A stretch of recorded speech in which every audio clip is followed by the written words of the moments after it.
A beam of cross section is used in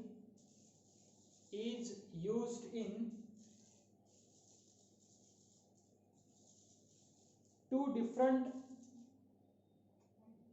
orientations. A beam of cross section is used in two different orientations as shown in figure. Beam of cross section is used in two different orientations as shown in figure. Full stop.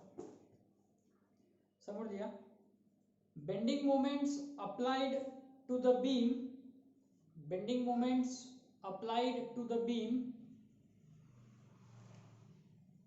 in both cases are same. दोन्ही केस मध्ये आपण त्या बीमला जे moment apply केलं ते कसं आहे म्हणते सेम आहे. Full stop. Bending moment applied to the beam in both cases are same. Full stop. The maximum bending stress induced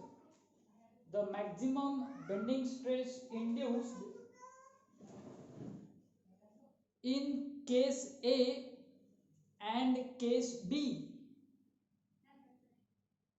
The maximum bending stress induced in case A and case B are related as option दिले आहे तुम्हाला. या दोन bending स्ट्रेसचं relationship दाखवायचं कसं असणार आहे. या दोन अलग अलग डायग्रामचं बेंडिंग स्ट्रेस तुम्हाला काढून पाहायचं आहे आणि त्यांचं रिलेशनशिप कसं असणार ते तुम्हाला दाखवायचं आहे. सगळ्यात पहिले त्या दोन डायग्राम दिल्या क्वेश्चन मध्ये ए आणि बी, जे दोन अलग अलग केसेस आहेत त्या दोन अलग अलग केसेस क्वेश्चन मध्ये गिवन आहे. अशा प्रकारचे दोन फिगर आहे. एक फिगर केस ए ची आहे, एक फिगर बी ची आहे. समजा एक फिगर केस ए ची आहे, एक फिगर केस बी ची आहे. फॉर एक्झाम्पल याला समजा हे बी आहे आणि हे डी आहे. याचं हे जे डेप्थ आहे रेक्टँग्युलर बॉक्सचं आपलं हे डेप्थ आहे समजा b/2. हे डेप्थ आहे b/2 आणि या केस मध्ये हा डायमेन्शन b/2 आहे आणि हा डायमेन्शन समजा b आहे. या केस मध्ये उलट आहे. जे हॉरिझॉन्टल आहे ते b/2 आहे आणि जे व्हर्टिकल आहे ते b आहे.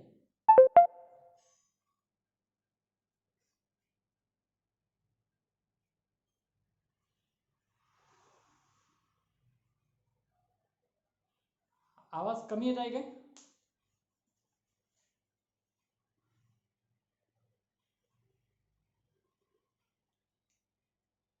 आता चेक करा आवाज कशी येत आहे. आता चेक करा आवाज प्रॉपर येत आहे का. तर सांगा मला कमेंट बॉक्स मध्ये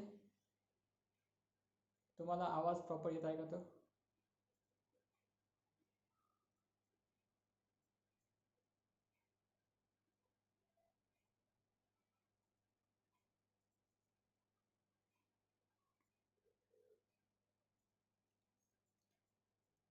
बघा माईक तर कनेक्ट केला आहे मी. ठीक आहे. हे दोन फिगर आहे. ऑप्शन्स पहा कसे गिवन आहे. A B C D option लिहितो मी. ठीक आहे. ऑप्शन्स पहा कसे गिवन आहे. पहिलं ऑप्शन आहे sigma A is equal to 4 times sigma B. म्हणजे सिग्मा ए सिग्मा बी च्या 4 गुण येते काय. दुसरं ऑप्शन आहे sigma A is equal to twice sigma B. तीसरा ऑप्शन आहे sigma A is equal to sigma B by 2. Sigma B by 2 म्हणजे सिग्मा बी चा हाफ. आणि चौथा ऑप्शन आहे sigma A is equal to sigma B by 4. हे पण थोडं ट्रिकी क्वेश्चन आहे. अशा प्रकारचा काल एक क्वेश्चन सॉल्व्ह केला आपण. त्या प्रश्नामध्ये काय विचारलं होतं की बा सेक्शन वीक होतं की स्ट्रॉंग होतं हे विचारलं होतं. त्या क्वेश्चन मध्ये सेक्शन वीक आहे स्ट्रॉंग आहे काय हे विचारलं होतं. या क्वेश्चन मध्ये काय विचारलं आहे. या क्वेश्चन मध्ये विचारलं आहे की बा अशा दोन डायग्राम आहे समजा दोन केस आहे ए आणि बी. तर दोन स्ट्रेसेसचं रिलेशनशिप काय असते. ठीक आहे. लक्ष द्या इकडे पहा. इन शॉर्ट काय करायचं आहे. इन शॉर्ट तुम्हाला sigma A upon sigma B चा रेशो काढायचा आहे. समजा सिग्मा ए अपॉन सिग्मा बी 4 आलं तर पहिला ऑप्शन ठीक आहे. सिग्मा ए अपॉन सिग्मा बी 2 आलं दुसरा ऑप्शन करेक्ट आहे. सिग्मा ए अपॉन सिग्मा बी 1/2 आलं तिसरा ऑप्शन करेक्ट आहे आणि 1/4 आलं चौथा ऑप्शन करेक्ट आहे. म्हणजे इन शॉर्ट इन शॉर्ट काय काढायचं आहे, दोन स्ट्रेसेसच्या मधातलं रिलेशनशिप काढायचं आहे. ठीक आहे, दोन स्ट्रेसेसच्या मधातलं रिलेशनशिप काढायचं आहे. सिग्मा ए अपॉन सिग्मा बीचा आन्सर काढायचा आहे. ऑप्शनला पाहून हे समजून घ्यायला, ऑप्शनला पाहून हे समजत आहे की सिग्मा ए अपॉन सिग्मा बी काढायचं आहे. जे आन्सर येईल ते तुम्हाला टिक करावं लागेल. पहा सिग्मा ए चा फॉर्म्युला काय असणार, सिग्माचा फॉर्म्युला काय आहे ते पहा म्हणा. सिग्माचा फॉर्म्युला काय, एम बाय झेड. सिग्माचा फॉर्म्युला काय, एम बाय झेड. आणि एक कंडिशन पण दिली आहे क्वेश्चन मध्ये, the moment applied in both the beam are same, असं काहीतरी म्हटलं आहे क्वेश्चन वाचा.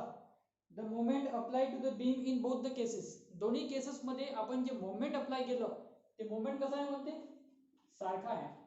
Moment applied in both the cases is equal, M A is equal to M B असं क्वेश्चन मध्ये गिवन आहे. Both the moments are same. Sigma A चा formula काय लावावा लागेल, M A by Z A लावावा लागेल. आणि सिग्मा बी चा फॉर्म्युला काय लावावा लागेल, एम बी बाय झेड बी लावावा लागेल. बरोबर ना. सिग्मा ए चा फॉर्म्युला अप्लाय करावा लागेल M A upon Z A, आणि सिग्मा बी चा formula M B upon Z B. आता करायचं काय, दोघांचा रेशो घ्यायचा आहे. करायचं काय, दोघांचा रेशो घ्यायचा आहे ना, दोघांचा रेशो घ्यायचा आहे sigma A upon sigma B चा. तर रेशो घेतो, सिग्मा ए म्हणजे M A upon Z A आणि सिग्मा बी म्हणजे M B upon Z B. ठीक आहे, याच काय घेतलं, रेशो घेतला. मी लक्ष द्या इकडे, रेशो घेतला आहे. Sigma A upon sigma B काढायचा आहे, sigma A upon sigma B म्हणजे M A upon Z A upon M B upon Z B. Both the moments काय म्हणते, इक्वल आहे. दोन्ही पण मोमेंट कशी आहे म्हणते, इक्वल आहे. दोन्ही मोमेंट जर इक्वल आहे काय होईल, मोमेंट कॅन्सल होऊन जाईल. Both the moments are equal म्हणजे काय, मोमेंट कॅन्सल होत आहे. झेड ला वर पाठवा, काय होऊन जाईल, Z B upon Z A होऊन जाईल. झेड ला वर पाठवा ना, काय होऊन जाईल, Z B upon Z A होऊन जाईल. मग आता पहा झेड बी चा फॉर्म्युला काय असते, झेड चा फॉर्म्युला काय असते, झेड चा रेक्टँगल साठी, रेक्टँगल साठी झेड चा फॉर्म्युला काय असते, बीडी स्क्वेअर बाय 6. रेक्टँगलचा झेड चा फॉर्म्युला बीडी स्क्वेअर बाय 6. बरोबर, हा फॉर्म्युला. आता पहिले झेड बी लिहायचा आहे ना, असं जेव्हा हा झेड बी वर गेला फॉर्म्युला काय झालं, Z B upon Z A झालं. तर पहिले बी सेक्शनचा झेड घ्यायचा आहे, न्यूमरेटर मध्ये या सेक्शनचा झेड घ्यायचा आहे. याचा बी किती आहे रे, या बी सेक्शनचा विड्थ किती आहे, बी, हा फॉर्म्युला आहे ना बीडी स्क्वेअर बाय 6. याचा बी किती आहे, बी बाय 2 आहे. ठीक आहे, याचा डी किती आहे, तर बी आहे, त्या स्क्वेअर अपॉन 6. बरोबर, हा फॉर्म्युला अप्लाय केला आहे. बी किती आहे, तर बी बाय 2 आहे. मग डी असते, डी किती आहे, तर बी आहे अपॉन 6. आणि अपॉन मध्ये परत रेशो आहे, अपॉन मध्ये झेड ए पाहिजे. झेड ए चा बी किती आहे, झेड ए चा बी म्हणजे बीच आहे. आणि झेड ए चा डी किती आहे, डी, हा डी असते असं, डी, डी किती घ्यायचा आहे, झेड ए चा डी किती घ्यायचा आहे, बी बाय 2 घ्यायचा आहे. तर डी किती घ्यायचा आहे, बी बाय 2 घ्यायचा आहे. त्याचा होल स्क्वेअर अपॉन 6. 6 पण काय होतं, कॅन्सल होऊन जाते. 6 पण सेम आहे, कॅन्सल होऊन जाते. ठीक आहे, 6 पण कॅन्सल होऊन जाते. इकडे देत आहे वर मी, पहा इकडून लिहित आहे मी. काय होतं आता, B into B square upon 2 म्हणजे काय, B into B square upon 2 म्हणजे काय, B cube by 2. B into B square by 2 म्हणजे काय, बी क्यूब बाय 2. आणि खाली पहा बी इंटू बी स्क्वेअर अपॉन 4. हे पहा एक स्टेप थोडं जास्त डायरेक्ट करत आहे. बी चा स्क्वेअर म्हणजे बी स्क्वेअर आणि 2 चा स्क्वेअर म्हणजे काय, 4. बी चा स्क्वेअर म्हणजे बी स्क्वेअर, 2 चा स्क्वेअर म्हणजे 4. तर बी इंटू बी स्क्वेअर म्हणजे काय, ते पण होते बी क्यूब. आणि अपॉन मध्ये काय आहे, 2 चा स्क्वेअर 4. हे बी क्यूब पण कॅन्सल, हा 4 वर पाठवा, 4 ला वर पाठवा, 4 बाय 2 होते. आपण काय काढत होतो, आपण सिग्मा ए अपॉन सिग्मा बी काढून आलो होतो. आपण सिग्मा ए अपॉन सिग्मा बी काढून आलो होतो. किती आला आन्सर, 4 बाय 2 म्हणजे काय, 2. 4 बाय 2 म्हणजे काय, 2. म्हणजेच sigma A is equal to twice sigma B. म्हणजे sigma A is equal to twice sigma B. पहिला ऑप्शन नाही, पहिला कोणता ऑप्शन आहे, दुसरा ऑप्शन आहे. Sigma A is equal to twice sigma B. पहा क्लिअर आहे काय, is it clear to you, question समजलं का तुम्हाला. काय म्हटलं याच्यात आपण, sigma A is equal to 4 times sigma B option. म्हणजे हे तुम्हाला हे दोन अलग अलग बीम दिले आहे, एक ए दिला आहे, एक बी दिला आहे. डायमेन्शन अलग अलग आहे. एका केसमध्ये विड्थ बी आहे, एका केसमध्ये विड्थ बी बाय 2 आहे. आणि विचारलं काय आहे की सिग्मा ए अपॉन सिग्मा बीचं रिलेशन काय येते. सिग्माचा formula M by Z, M by Z, M A upon Z A, M B upon Z B. Ratio दिलं, त्याला रेशोच्या फॉर्ममध्ये कन्वर्ट केलं, मोमेंट कट झाली, झेड बी वर गेलं, Z B upon Z A आलं. झेडचा फॉर्म्युला काय असते, बी डी स्क्वेअर बाय 6. तर झेड बीचं पुट केलं, बी दिसते बी बाय 2, डी दिसते B, B by 2 into B square by 6. Z एचं पुट केलं, बी दिसते बी, डी दिसते B by 2, B into B by 2 whole square by 6, 6 cut झालं. मग काय आलं, B into B square B cube by 2. खालचं B into B square B cube, 2चा स्क्वेअर 4, बी क्यूब पण कट झालं, 4 बाय 2 आलं, 4 बाय 2 म्हणजे 2, म्हणजे sigma is equal to twice sigma B, sigma A is equal to twice sigma B. समजलं का? पहा क्वेश्चन असं असते, थोडं असं ट्रिकी क्वेश्चन येते. फक्त आपल्याला स्ट्रेसचा फॉर्म्युलावर सगळे प्रश्न बेस्ट आहे. एक तर स्ट्रेसचा फॉर्म्युला किंवा तो रिलेशन, किंवा तो रिलेशन खूप जास्त काम पडलं आपल्याला की बा M is proportional to Z, sigma is proportional to Z, तो रिलेशन तुम्हाला खूप जास्त काम पडलेला आहे.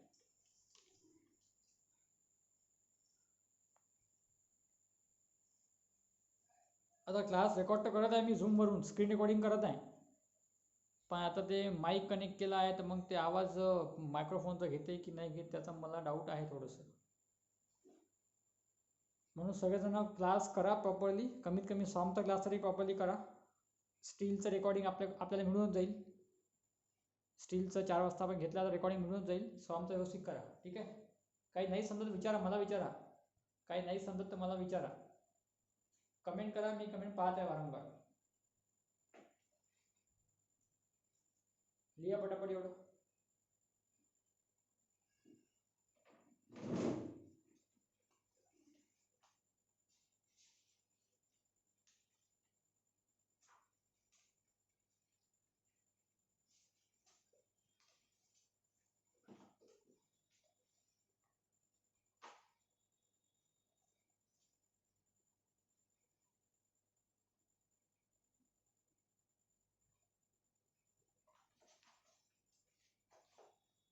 झालं असेल कमेंट करून द्या एक, झालं असेल कमेंट करून द्या एक.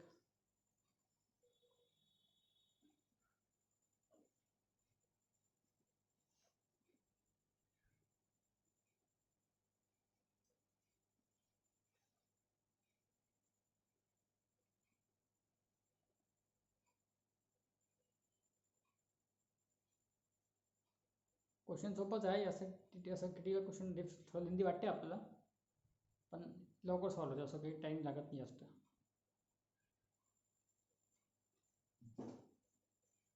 लिहा next question. A ratio of, हा प्रश्न IAS चा आहे, IAS 1995 चा प्रश्न आहे, IAS 1995 चा क्वेश्चन आहे. A ratio of moment carrying capacity of a circular beam, a ratio of moment carrying capacity of a circular beam, moment carrying capacity of a circular beam of diameter d, capital D, of diameter capital D and square beam of size d. Ratio of moment carrying capacity of circular beam of diameter capital D and square beam of size capital D is. तर तुम्हाला एक circular beam आहे, एक square beam आहे, दोघांच्या पण साईजला symbol D दिला आहे, म्हणजे डायमीटरला पण सिम्बॉल डी दिलं आणि स्क्वेअरच्या सगळ्या साईडला पण सिम्बॉल डी देऊन दिलं, आणि त्याचा मोमेंटचा रेशो तुम्हाला काढायचा आहे. What is the ratio of the moment carrying capacity of this two types of beams. ठीक आहे, ऑप्शन लिहितो मी, ऑप्शन लिहा तुम्ही, तुम्हाला समजेल. तुम्हाला मोमेंटचा रेशो काढायचा आहे, पण मोमेंट काढायसाठी जे पाहिजे ते काहीच गिवन नाही आहे. मोमेंट काढायसाठी काय पाहिजे, स्ट्रेस पाहिजे किंवा मग लोड पाहिजे, स्पॅन पाहिजे, असं काहीच गिवन नाही आहे. फक्त डायमीटर डी आणि साईज डी असं म्हटलं आहे. तर थोडंसं डोक्याला क्लिक व्हायला पाहिजे. क्वेश्चन कसं सॉल्व्ह करायचं आहे ते तुम्हाला क्लिक व्हायला पाहिजे, कारण की आतापर्यंत आपण जेवढे क्वेश्चन सॉल्व्ह केले ना, प्रत्येक क्वेश्चन मध्ये त्याचं त्या रिलेशनचं काम पडलं आपल्याला, जे रिलेशन तुम्हाला मी काढून दिलं आहे. प्रत्येक क्वेश्चन मध्ये त्या रिलेशनचं काम पडलं आहे, जे रिलेशन मी तुम्हाला काढून दिलं आहे. ऑप्शन्स आहे तुमचे असे, π/4, 3π/8, π/3, 3π/16. These are your options. तुम्हाला समजा एक बीम सर्क्युलर आहे, एक बीम स्क्वेअर आहे, आणि त्या बीमचं मोमेंट कॅरिंग कॅपॅसिटी तुम्हाला काढायचं आहे. मोमेंट कॅरिंग कॅपॅसिटी समजा सर्क्युलर बीमचा MC आणि स्क्वेअर बीमचा MS. समजा सर्क्युलरचा मोमेंट म्हणजे MC आणि स्क्वेअरचा मोमेंट समजा MS. तर तुम्हाला दोन मोमेंटचा रेशो काढायचा आहे. आता बीमचं मोमेंट जर काढायचं आहे तर काय माहिती पाहिजे, स्पॅन माहिती पाहिजे, लोड माहिती पाहिजे की बा WL2/A WL/4 WAB/L असे फॉर्म्युला लावतो आपण, मोमेंट काढतो. पण इथे तुम्हाला हे काहीच माहिती नाही, फक्त काय माहिती आहे की सर्क्युलर बीम आहे, त्याचं डायमीटर किती आहे D, आणि जे स्क्वेअर बीम आहे त्या स्क्वेअरच्या ऑल साइड्स किती आहे D. हे साइड पण D, हे साइड पण D, all sides are D D D. मग इथे पण ते रिलेशन तुम्हाला हेल्प करते की M is proportional to Z. M is proportional to Z हा रिलेशन आपण काढलेला आहे. Moment is directly proportional to section modulus if stress is constant. आणि स्ट्रेस बद्दल काहीच क्वेश्चन मध्ये मेन्शन केलं नाही की बा स्ट्रेस असं होत आहे की तसं होत आहे. म्हणजे आपण स्ट्रेसला कॉन्स्टंट धरू शकतो. स्ट्रेसला आपण जर एक कॉन्स्टंट धरलं तर काय लिहिता येते, moment is proportional to Z as we know. हे लक्षात ठेवा, पहा हा रिलेशन किती काम येत आहे. प्रत्येक प्रॉब्लेम मध्ये ऑलमोस्ट हा रिलेशन काम येत आहे, M is proportional to Z. मग तुम्हाला काय पाहायचं आहे, रेशो पाहायचा आहे ना. म्हणजे तुम्हाला moment of circular beam and moment of square बीमचा काय पाहायचं आहे, रेशो पाहायचा आहे. आता मोमेंटचा रेशो पाहायचा आहे म्हणजेच काय, म्हणजे आपल्याला जर मोमेंटचा रेशो काढायचा आहे तर झेडचा रेशो काढला काय, झेडचा रेशो काढला काय आणि मोमेंटचा रेशो काढला काय, एकच गोष्ट आहे. कारण काय दोन्ही एकामेकाला प्रपोर्शनल आहे. Moment and section modulus are directly proportional to each other. दोन्ही एकामेकाला प्रपोर्शनल आहे. मोमेंटचा रेशो काढायचा आहे म्हणजेच काय काढायचं आहे, झेडचा रेशो काढायचा आहे. बिकॉज झेडचा रेशो पण म्हणजे काय होते, मोमेंटचा रेशो होते, बिकॉज एकामेकाला प्रपोर्शनल आहे. मोमेंटचा रेशो विचारला, झेडचा तो रेशो येईल असं थोडं काढायचं आहे. आन्सर काढायचं आहे मोमेंटचं, असं थोडं आहे की बा झेडचा जो आन्सर येते तोच आन्सर मोमेंटचा येते. आन्सर सेम नाही आहे पण रेशो सेम होऊ शकते ना. हे रेशो काय अँसरच्या फॉर्म मध्ये आहे काय, रेशो तर फ्रॅक्शनच्या फॉर्म मध्ये आहे. 3/16 1/3 3/8. जर झेडचं फ्रॅक्शन सेम येते, झेड दोन सेक्शनच्या झेडचं फ्रॅक्शन जो येईल तोच फ्रॅक्शन मोमेंटचा पण येईल, because moment is directly proportional to Z. दोन सेक्शनचं झेडचं रेशोचा फ्रॅक्शन जो येईल तोच फ्रॅक्शन मोमेंटचं पण यायला पाहिजे, कारण की ते दोन्ही एकामेकाला प्रपोर्शनल असतात. आता मी याचं झेडचं फ्रॅक्शन काढू शकतो. मी सर्क्युलर सेक्शनचं झेडचं आणि स्क्वेअर सेक्शन झेडचा रेशो काढू शकतो. सर्क्युलर आणि स्क्वेअर, सर्क्युलर सेक्शनचं झेड आणि स्क्वेअर सेक्शनचं झेडचा रेशो आपण काढू शकतो. काय असू शकते, सर्कलचं झेडचा फॉर्म्युला काय आपण काढलं होतं, π/32 × dq, बरोबर.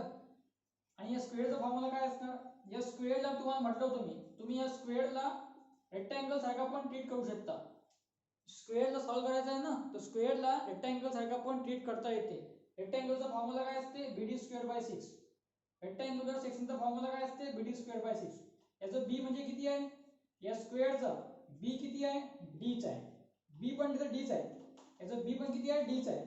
या स्क्वेअरचं डी किती आहे, डी पण तुमचं डीच आहे. खाली 6 म्हणजे काय झालं, D³/6. म्हणजे या प्रकारच्या स्क्वेअरचा मला जर फॉर्म्युला पाहिजे झेडचा, फॉर्म्युला काय, D³/6. स्क्वेअरचा फॉर्म्युला पार्ट नाही आहे तर काही फरक नाही, रेक्टँगलचा पार्ट आहे ना, BD²/6. बस यालाच अशा प्रकारे लिहिता येते. याचा बी किती आहे, बा डी दिसते, याचा डी पण काय दिसते, डी दिसते, D² D³/6. म्हणजे स्क्वेअरचा झेडचा फॉर्म्युला काय येत आहे, D³/6 येत आहे. सर्कलचा आपल्याला पार्टचा, सर्कलचा आपण डिराईव्ह केलं होतं, सर्कलचा आपण डिराईव्ह केलेला आहे. बेंडिंग स्ट्रेसेसचे मागचे लेक्चर पाहून घ्या ज्यांनी पाहिलं नसेल. बेंडिंग स्ट्रेसेसचे मागचे लेक्चर्स पाहून घ्या जर तुम्ही पाहिलं नसेल तर, ठीक आहे. ते D³ कॅन्सल होते आणि हा 6 ला वर पाठवतो. मी काय करतो, 6 ला वर पाठवतो, 6π/32 होऊन जाते. 6 ला वर पाठवा, न्यूमरेटर मध्ये काय झालं, 6π/32. मग दोघांना पण भाग जाते, 2 3 जा 16 आणि 2 16 जा 32, 3π/16. ऑप्शन पाहा लागेल ना, असं ऑप्शन आहे ना आपल्याकडे 3π/16, असं ऑप्शन आपल्याकडे आहे 3π/16.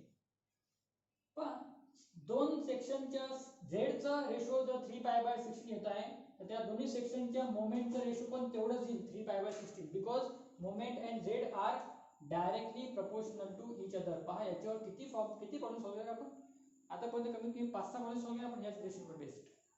हा क्वेश्चन पण या रिलेशनवरच बेस्ड होता. ठीक आहे, लिहून घ्या. रिपीट करतो क्वेश्चन, रेकॉर्डिंग चालू करायचं राहिलं होतं. A high strength steel band, question repeat करत आहे. A high strength steel band of 90 mm width and 0.5 mm thickness, 0.5 mm thickness runs over a pulley of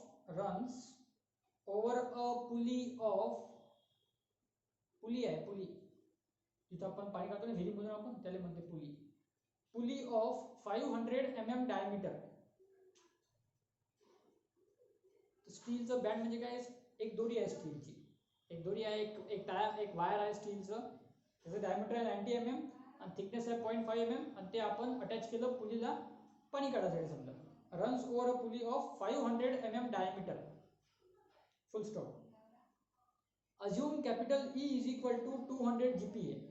assume capital E is equal to 200 gigapascal, comma the maximum stress developed would be, the maximum stress developed would be, option देता है तुम्हाला. Maximum stress काढायचा आहे 100 megapascal,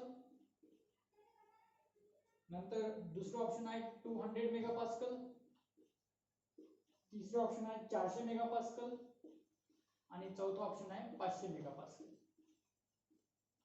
असे 4 option तुम्हाला घेऊन आहे. 100, 200, 400, 500. Data घेऊन पाय वस्तू. पहिले तुम्हाला एक स्टील बँड दिला आहे, एक स्टील बँड आहे ज्याचा डायमीटर किती आहे 90 mm आणि थिकनेस किती आहे त्याची 0.5 mm. ठीक आहे, असा एक स्टील बँड आहे. पुलीच्या डायमीटरचा काहीच काम नाही प्रॉब्लेम मध्ये, पुलीच्या डायमीटरचा काहीच काम नाही.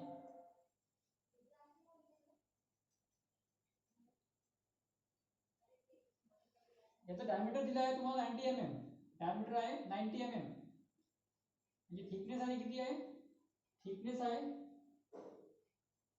0.5 mm. Steel band of 90 mm, sorry एक मिनिट तेच तुम्हाला डायमीटर आणि थिकनेस कसं दिलं. ते स्टील बँड सर्क्युलर शेपचं नाही आहे, ते स्टील बँड आहे रेक्टँग्युलर शेपचं. असं 90 mm विड्थ म्हटलं आहे, विड्थ. त्या स्टील बँडचं लेंथ किती आहे माहित नाही आहे, पण त्या स्टील बँडचं विड्थ किती आहे 90 mm आणि थिकनेस किती आहे 0.5 mm. ठीक आहे, तर हा 3D व्ह्यू काढला मी, याचा 2D व्ह्यू काढतो, 2D व्ह्यू काढतो याचा. ठीक आहे, जे 2D व्ह्यू आहे ते असं प्रकारचं काढलाय. हा इथे काय दिसतं तुम्हाला, इथे लेंथ दिसते, लेंथ किती आहे माहित नाही आपल्याला. ठीक आहे, तुम्हाला फक्त विड्थ दिली आहे. स्टील बँडचं विड्थ आहे 90 mm, थिकनेस आहे 0.5 mm, थिकनेस आहे 0.5 mm. ठीक आहे, हा याचा एल सेक्शन आहे. मी जर आता क्रॉस सेक्शन काढलं तर क्रॉस सेक्शन अशा प्रकारचं दिसेल तुम्हाला. क्रॉस सेक्शन जे आहे तुम्हाला अशा प्रकारचं दिसायला मिळेल. समजा थोडंसं मी अंदाज काढत आहे लांबून, हे विड्थ आहे, हे क्रॉस सेक्शन, हाच क्रॉस सेक्शन काढला अंदाज करून. इकडे विड्थ दिली आहे 90 mm, विड्थ दिली आहे 90 mm आणि थिकनेस दिली आहे 0.5 mm. ठीक आहे, थोडंसं अंदाज करून काढला आहे मी. आणि हे आहे याचं न्यूट्रल ॲक्सिस, हे काय याचं, हे याचं न्यूट्रल ॲक्सिस आहे. ठीक आहे, अजून काय घेऊन आहे प्रॉब्लेम मध्ये, ते पुलीचं डायमीटरचं काहीच काम नाही आहे. पुलीचं डायमीटर फक्त तुम्हाला कन्फ्यूज करण्यासाठी घेऊन आहे. तुम्हाला जे स्ट्रेस कुठे काढतो आपण स्ट्रेस पुलीमध्ये काढणार आहे काय, आपण स्ट्रेस काढतो मटेरियलमध्ये. इथे मटेरियल कोणतं आहे मग, स्टील. तर आपण ऑब्वियस आहे की जो स्टीलचा बँड आहे त्याच्यामध्ये स्ट्रेस काढायचे आपल्याला, जो स्टीलचा बँड आहे त्याच्यामध्ये आपल्याला स्ट्रेस काढायचे आहे, पुलीमध्ये स्ट्रेस नाही काढायचे आपल्याला. आपल्याला स्ट्रेस पुलीमध्ये नाही काढायचा आहे, स्टीलच्या बँडमध्ये काढायचा आहे. ठीक आहे, तर स्टीलच्या बँडचं विड्थ आहे 90 mm, थिकनेस आहे 0.5 mm. अजून क्वेश्चन मध्ये काय गिवन आहे काय, हा कॅपिटल ई दिला आहे, कॅपिटल ई तुम्हाला गिवन आहे. काय गिवन आहे कॅपिटल ई, 200 GPa, 200 GPa. अजून काय दिलं आहे काय, runs over a pulley of diameter 5 mm. त्या पुलीचं डायमीटर गिवन आहे क्वेश्चन मध्ये. तर मे बी आता त्या पुलीच्या डायमीटरचं कसं काम करू शकते पहा. पुली डायमीटरचं आतापर्यंत मला आपलं काम नाही पडणार, पण कॅपिटल ई दिला आहे आणि एमच्या बद्दल काहीच बोलले नाही आहे ते, एमच्या बद्दल ते काहीच बोलले नाही आहे. म्हणजे आपल्याकडे जो इक्वेशन आहे बेंडिंगचं M by I is equal to sigma by Y is equal to E by R, इथे तुम्ही sigma B is equal to M by Z नाही वापरू शकत ना. इथे तुम्ही sigma B is equal to M by झेडचा वापर नाही करू शकत. का? कारण की आपल्याला मोमेंटच्या बद्दल काहीच क्वेश्चन मध्ये गिवन नाही आहे. मोमेंट किती आहे काय असं क्वेश्चन मध्ये गिवन आहे का आपल्याला? नाही. मोमेंट काढता येते या क्वेश्चन मधून? नाही काढता येत, बिकॉज बीम पण नाही आहे, लोडिंग पण नाही आहे, स्पॅन पण नाही आहे, मोमेंट काढता पण नाही आहे. स्टील बँडचा साइज गिवन आहे 90 mm width, thickness 0.5 mm, E दिला आहे. आणि जे पुली आहे पुली, त्या पुलीचं डायमीटर गिवन आहे तुम्हाला 500 mm, पुलीचं डायमीटर गिवन आहे 500 mm. तीन पैकी कोणते दोन इक्वेशन यूज करावं लागेल? याच्यासोबत हे तर यूज करायचं आहे, बेंडिंग स्ट्रेस काढायचा आहे ना, म्हणजे हे तर यूज करणंच आहे. याच्यासोबत हा वापरायचा की हा वापरायचा? एम क्वेश्चन मध्ये गिवन नाही आहे, एम काढता पण नाही येत, एमच्या बद्दल काहीच बोलत नाही क्वेश्चन मध्ये, म्हणजे मोमेंटचं इक्वेशन यूज करता नाही येत बिकॉज मोमेंट काढता नाही येत. म्हणजे इक्वेशन तुम्हाला हा यूज करायला लागेल, sigma by Y is equal to E by R. हे बघा ज्या क्वेश्चन मध्ये मोमेंटच्या बद्दल काही बोलले आहे किंवा असं काही असेल का की मोमेंट काढायचा आहे आणि झेड काढता येते, तर असा प्रश्न आपण M is proportional to Z असं लिहू शकतो. तसं प्रश्न सॉल्व्ह करायचा आपण M is proportional to Z असं लिहू शकतो. पण इथे मोमेंट ना काढायची आहे, इथे सिग्मा काढायचा आहे. M is proportional to Z आपण तेव्हा लिहितो जेव्हा तो सिग्मा कॉन्स्टंट असते. हे सिग्मा कॉन्स्टंट नाही आहे, हे सिग्मा तुम्हाला काढायचा आहे, तर इथे त्या एम इज प्रपोर्शनल टू झेडचा यूज नाही करते. कुठे त्याचा यूज होते आणि कुठे नाही होत ते समजून घ्या व्यवस्थित. जिथे मोमेंटचं विचारलं आहे आणि फक्त डायमेन्शनच गिवन आहे, फक्त झेडच काढता येते बा, तिथे आपण एम इज प्रपोर्शनल झेड लावू शकतो. इथे ते वापरता नाही येत बिकॉज इथे सिग्मा कॉन्स्टंट नाही आहे, इथे सिग्माच तर काढायचा आहे. तर हा इक्वेशन तुम्हाला यूज करावं लागेल, सिग्मा बी चं is equal to E into Y upon R असं होणार. E into Y upon R असं रिलेशन तुम्हाला सिग्मासाठी यूज करावं लागेल. वाय म्हणजे काय असते? वाय म्हणजे न्यूट्रल ॲक्सिसचा distance from the extreme fibre, हा असते वाय. न्यूट्रल ॲक्सिसचा distance from the extreme fibre. हे थिकनेस किती आहे टोटल? थिकनेस आहे 0.5 mm.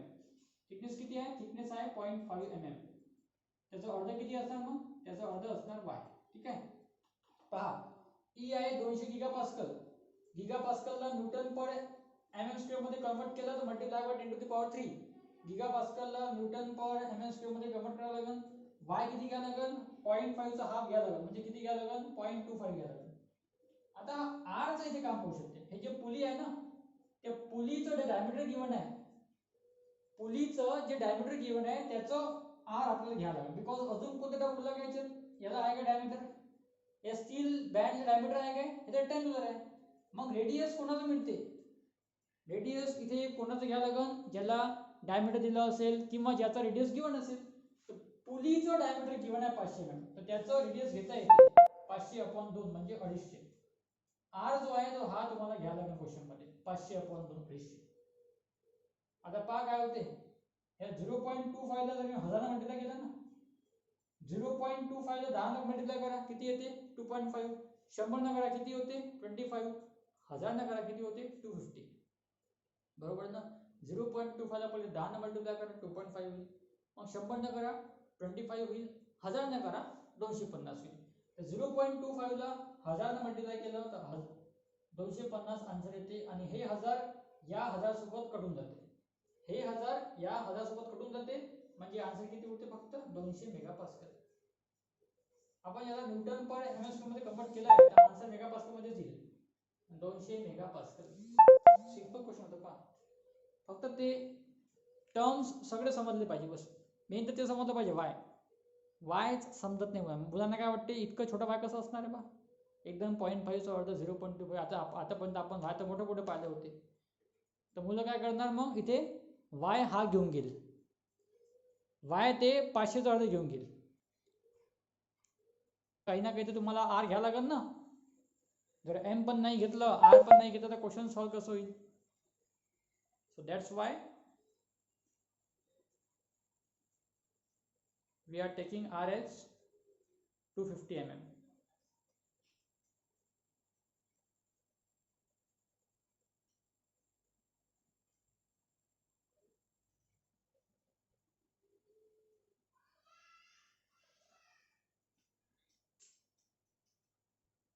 झालं असेल तर सांगा.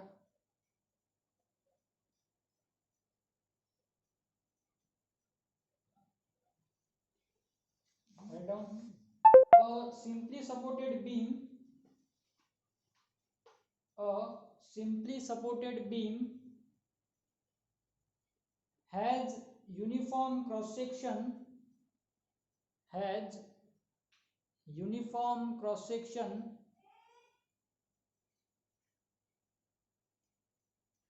B is equal to 100 mm. B, small b. B is equal to 100 mm and D is equal to small d. D is equal to 200 mm. B is equal to 100 mm. D is equal to 200 mm. Full stop. The beam is subjected to a maximum moment of. The beam is subjected to a maximum moment of 6 into 10 to the power 7. 6 into 10 to the power 7 Newton mm. Newton mm. Full stop. The corresponding bending stress developed in the beam. The corresponding bending stress developed in the beam is. The corresponding bending stress developed in the beam is.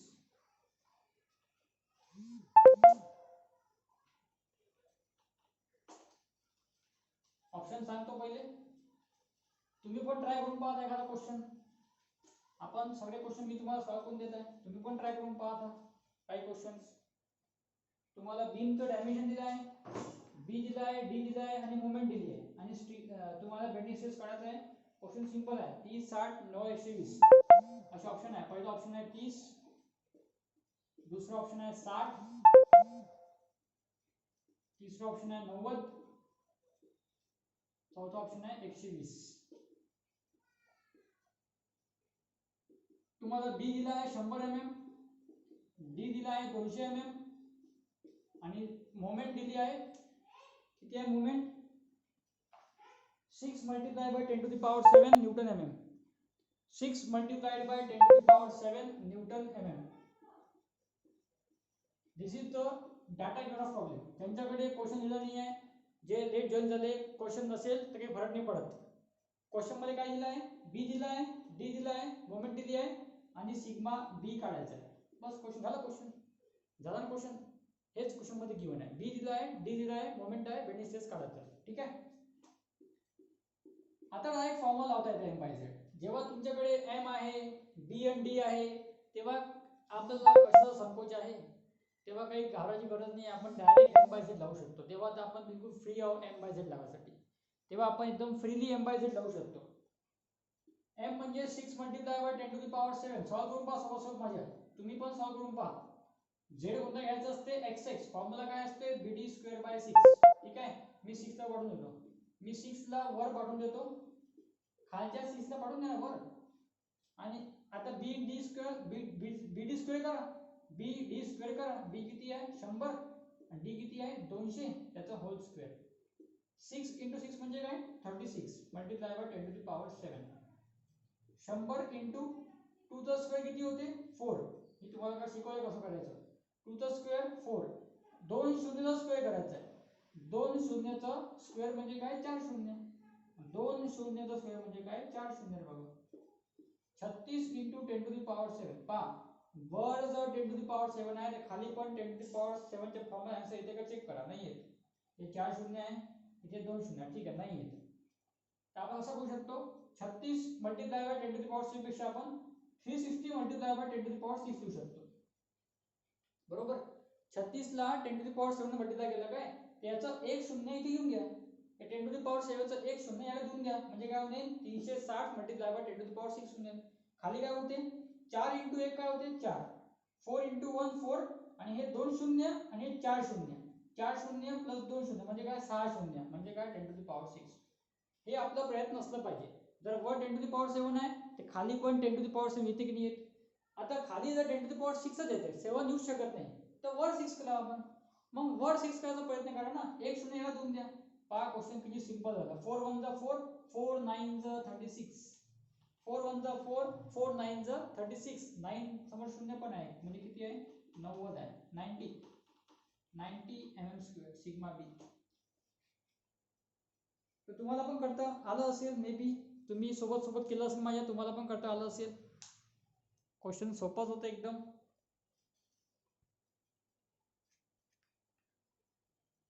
Next question सांगत आहे.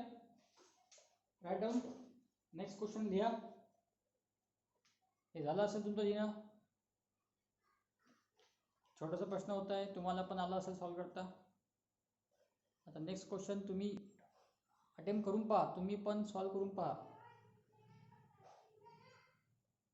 Moment कैसे लिए, moment question में दिए दिनेश बेटा. वो 6 × 10⁶ ये moment जो है ना क्वेश्चन में दिए भी है. एज इट इज दिया हुआ आंसर वो, बस मोमेंट वही पुट कर दी, फिर निकाल देनी है अपन ने moment. Okay. Next question. A steel plate is bent into a circular arc. A steel plate is bent into a circular arc, arc of radius 10 meter, of radius 10 meter, full stop. If the plate section is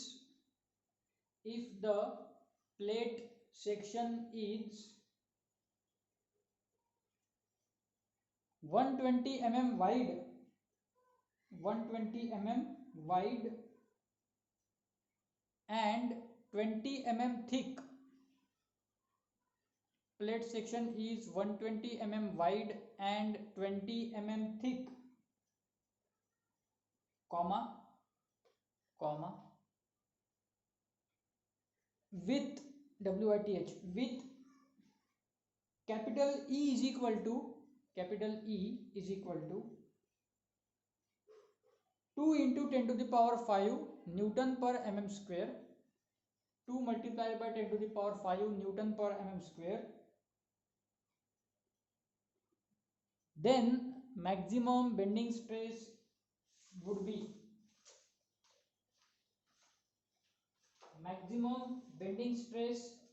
be, परत काय काढायचं आहे, bending stress काढायचा आहे. हा प्रश्न जो होता तो आपण m/z ने सॉल्व केला. आता हा प्रश्न तुम्हाला त्या E आणि R चा यूज करावा, बिकॉज तुम्हाला E पण दिला आहे क्वेश्चन मध्ये आणि रेडियस पण दिली आहे. ठीक आहे. पहिला ऑप्शन समजा, पहिला option 210 Newton per M square. दुसरा ऑप्शन गिवन आहे 205 न्यूटन पर एम स्क्वेअर. तिसरा ऑप्शन आहे 200 न्यूटन पर एम स्क्वेअर आणि चौथा ऑप्शन आहे 195 न्यूटन पर एम स्क्वेअर. हा ऑप्शन खूप क्लोज आहे, सगळे ऑप्शन खूप जास्त क्लोज आहे.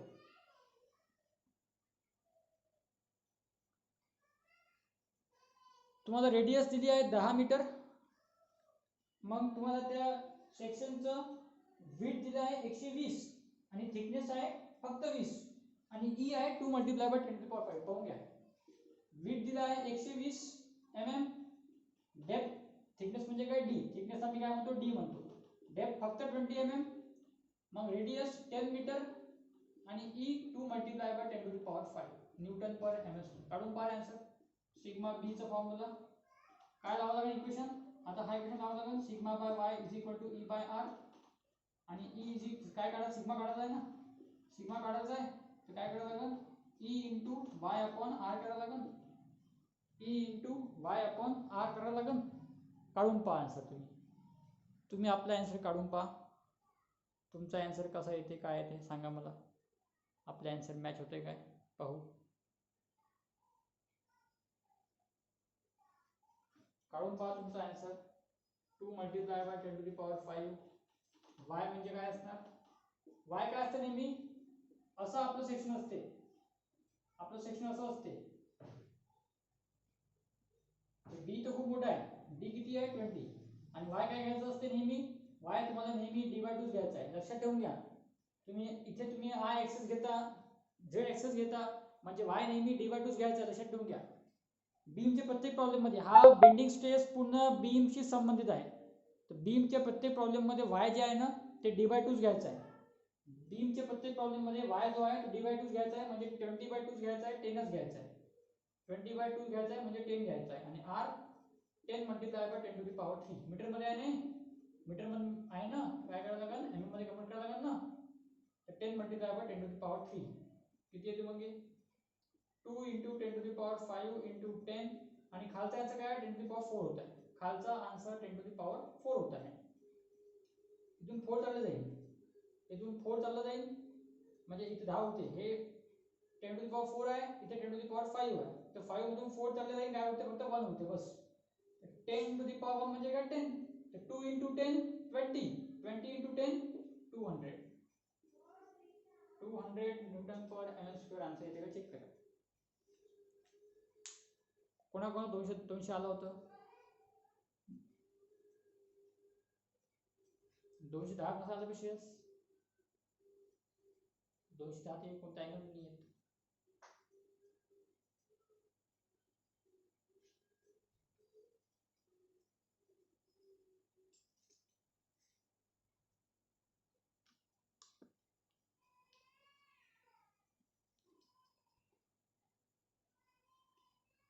ठीक आहे, हात काढते, हात रेकॉर्डिंग मध्ये येते, ते स्क्रीन रेकॉर्डिंग मध्ये.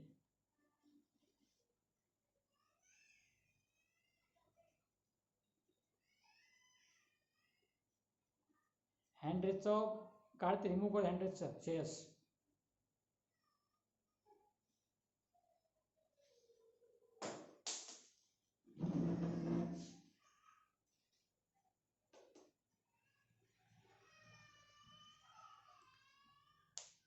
तर इथे बेंडिंग स्ट्रेसचं टॉपिक मी एंड करत आहे. अजून काही माझ्याकडे न्यूमरिकल्स आहे, अजून माझ्याकडे 5-6 न्यूमरिकल्स आहे जे एक्झाममध्ये विचारलेले आहे, पण ते मी तुम्हाला सॉल्व करायला देईन. तुम्हाला मी प्रॅक्टिस म्हणून क्वेश्चन देईल ते, आणि काही क्वेश्चन मी टेस्टमध्ये टाकेल, काही क्वेश्चन काही क्वेश्चन तुम्हाला मी ॲज अ प्रॅक्टिस देईल. आपल्या ॲप्लिकेशनवर एक सेक्शन असाइनमेंट नावाचं, आपल्या ॲप्लिकेशनमध्ये तुम्ही जेव्हा क्लिक करता बॅचवर, त्या बॅचमध्ये सेक्शन आहे असाइनमेंट नावाचं. तर आता मी तुम्हाला काही क्वेश्चन असाइनमेंटमध्ये टाकत आहे, मी काही क्वेश्चन तुम्हाला सॉल्व करण्यासाठी मी असाइनमेंटमध्ये टाकत आहे. तुम्ही सॉल्व केल्यावर तुमचं PDF परत तुम्ही तिथेच अपलोड करून ठेवायचं, मला व्हॉट्सअपवर सेंड करायची गरज नाही आहे. तुम्ही तिथेच तुमचं PDF अपलोड करा, त्याचं मला नोटिफिकेशन येऊन जाते. मग मी तुमचे क्वेश्चन चेक करून तुम्हाला तिथेच तुमचं रिमार्क्स देऊन देतो. तर अजून पण आहे 4-5 क्वेश्चन माझ्याजवळ, पण तुमचं पण थोडं प्रॅक्टिस झालं पाहिजे, म्हणून काही क्वेश्चन तुम्हाला देतो सॉल्व करायला बेंडिंग स्ट्रेसचे. आणि मग मी उद्यापासून चालू करतो शियर स्ट्रेस. मी उद्यापासून स्टार्ट करतो शियर स्ट्रेस. ठीक आहे.